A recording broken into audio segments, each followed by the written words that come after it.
En un hospital de Ontario, Canadá, a principios de los años 2000, comenzó a ocurrir algo realmente extraño. Pacientes, médicos y personal de enfermería empezaron a reportar la aparición de una figura oscura, una sombra misteriosa que parecía moverse a través de los pasillos vacíos, sobre todo durante la noche, cuando el hospital estaba más tranquilo. Aquello no era simplemente una sombra común. Se deslizaba de una manera peculiar, rápida y sigilosa, como si una figura humana caminara por los pasillos, pero al acercarse o intentar ver con más detalle, desaparecía de inmediato.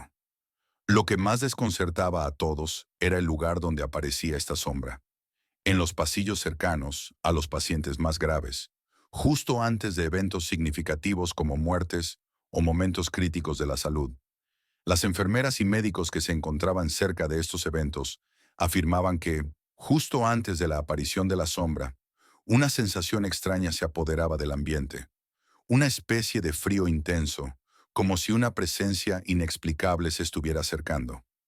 La gente que la vio describió el fenómeno como algo más allá de lo normal, algo que no se podía explicar con lógica. Al principio, muchos intentaron buscar explicaciones racionales. Rumores decían que la sombra podría ser el espíritu de un antiguo médico que había trabajado allí y que no había encontrado descanso. Otros pensaban que era una manifestación del estrés colectivo, un fenómeno psicológico que afectaba a los pacientes y al personal. Sin embargo, nadie podía negar que el fenómeno era real, y las historias de la sombra se multiplicaban. Una noche, un grupo de enfermeras decidió hacer una ronda en una de las habitaciones donde la sombra había sido vista varias veces. Mientras esperaban, el silencio del hospital era absoluto, hasta que, de repente, la sombra apareció frente a ellas, deslizándose rápidamente por el pasillo. Se desvaneció justo antes de que pudieran acercarse. Asustadas, las enfermeras abandonaron la ronda y se dirigieron a la sala de descanso. Al día siguiente, varias de ellas renunciaron al hospital, ya que el miedo a la sombra se volvió insoportable para ellas.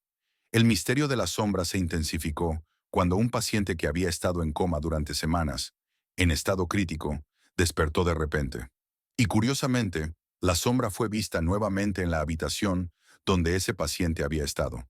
Algunos testigos afirmaron haberla visto deslizándose hacia su cama antes de desaparecer en el aire. Esto dejó a todos los presentes con una sensación de desconcierto y miedo. A pesar de que muchos intentaron encontrar explicaciones lógicas, como fallos en la iluminación o problemas psicológicos, el fenómeno continuó sin respuesta. La sombra, aunque no desapareció por completo, dejó de aparecer con la misma frecuencia, pero su presencia quedó grabada en la memoria colectiva de todos los que trabajaban en el hospital. Y aunque nunca se descubrió una explicación científica o racional para este extraño fenómeno, la sombra misteriosa se convirtió en una leyenda, un enigma que permaneció sin respuesta. Si estuvieras en ese hospital, ¿cómo reaccionarías al encontrarte con una sombra como la que hemos descrito? ¿Te quedarías a investigar o huirías rápidamente? ¿Qué crees que realmente acecha en los pasillos de este hospital? ¿Una presencia sobrenatural o algo mucho más oscuro y desconocido? Déjame saber tu opinión en los comentarios.